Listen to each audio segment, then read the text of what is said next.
Hello Bitzbox, this is Craig from Bitzbox.co.uk, and in this video I'm going to show you how I built this miniature, the Dark Emissary, for my Sons of Horus from the Horus Heresy. So yeah, can you guess what bits I've used? Stay tuned and you'll see if you're right. So let's rewind time a little bit and I'll show you how I built him. Okay, so I've got my Praetor model here, and I've just built up the sort of main body of him. Here I have a few little pieces that I'm planning on using. So I've got some staff tops, a couple of staffs. So the Dark Emissary has a staff. That's pretty much all I know about the miniature. I also have the original arms here. So what I want to do is keep the tops of these arms, so these shoulder pads will still go on the same way, and this will allow me to put the cloak on without any issues as well. So yeah, hopefully I can reposition the arms okay. So yeah, I've got this Stormcast one, but I'm not a huge fan of it, so I might use this one. This is from the Exalted Sorcerers from the Thousand Suns range, as are the two staff tops that you can see in the picture as well. So I'm trimming it down a little bit, and sorry I was a bit out of shot there, but essentially going to look something like this. I think I just have to trim the arm down just a little bit more.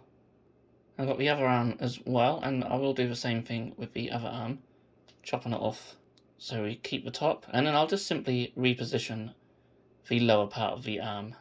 And I'll just get that glued on like so. Okay, so yeah, we've got the two top parts of the arms on, and I'm going to put the staff arm on now. Let's get the glue. So I've trimmed it down just a little bit more, and that will go on like so. Still probably a little bit longer than it should be, but that's fine. The shoulder pad will cover a lot of it anyway. And once that's dry, I'll glue on the other arm. You'll notice I've also glued the shoulder pads on as well. And then the other arm will just go in like so. So just change the position of it slightly if it wants to stay in place. And then once that is all dry, I can stick on his cloak. So yeah, as you see, it sort of covers part of that shoulder pad. So as soon as you sort of reposition the shoulder pads, it's not going to fit. So,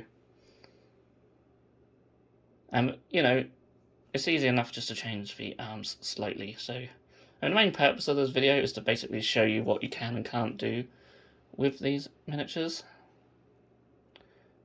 So I'm going to take a plasma pistol from the Mark VI Space Marine kit. Didn't really have a lot of weapon options to choose from, not from the Horus Heresy line, so I went with that. I like plasma pistols. I'm going to have it sort of like a downwards pose like that. It's not the best pose in the world, but it'll work. And then I'm going to stick on the staff top, so I've gone with this one. It's quite generic really. It's got a kind of Zinchi looking symbol to it, but not like overly obvious. So now I'm going to attach him to his base, and I'm going to use the same little piece of base terrain that he came with. So that'll go on there, and then he'll sit nicely on top, hopefully. And just stick him on like so. It didn't feel like the best of fits, but he went on in the end. Okay, so just a couple more pieces left for him now. And for his head, I'm taking this one from the Chaos Terminator Lord set. I think it was one of the alternate heads possibly used for a sorcerer. I can't remember, but anyway. I think it works quite well. It's got like an eye over the mouth. It works quite well for Sons of Horus. And it fits in there quite nicely. A lot of heads will just fall through that gap. And yeah, and what's left is the backpack, and I found this icon from the, I think it's from Chaos Space Marine set, just from the Legionnaires. Again, it's got a nice sort of eye on it, so I think it'll work really well for the Sons of Horus. So I just snipped off the piece that came on the backpack originally, and just going to use one of my little sanding sticks to get that as flat as possible on the top. These little things are great. I've been really enjoying using these little sanding sticks. I know a few YouTubers have recommended them, and yeah, they're great, really good. And then I can just glue the backpack on like so. I don't know if that was meant to go on before the cloak or not. It seems to go on alright. And then we can glue that up a bit on top. And with that, he is done. And yeah, okay, so quite a simple conversion.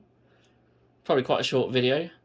But I wanted to show them off. As I said earlier, I want to show off what can be done with these miniatures, because so many miniatures these days from GW are very sort of single pose, and there's not a lot you can do with them, but I did want to show that you can still sort of change the arms. He hasn't got to be holding a two-handed weapon. You can have these single held weapons.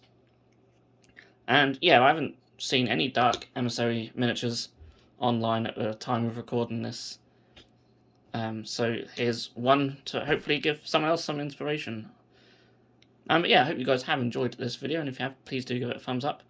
I'm looking for some more inspiration for conversion videos, so if you have any ideas, please do feel free to drop them in the comments.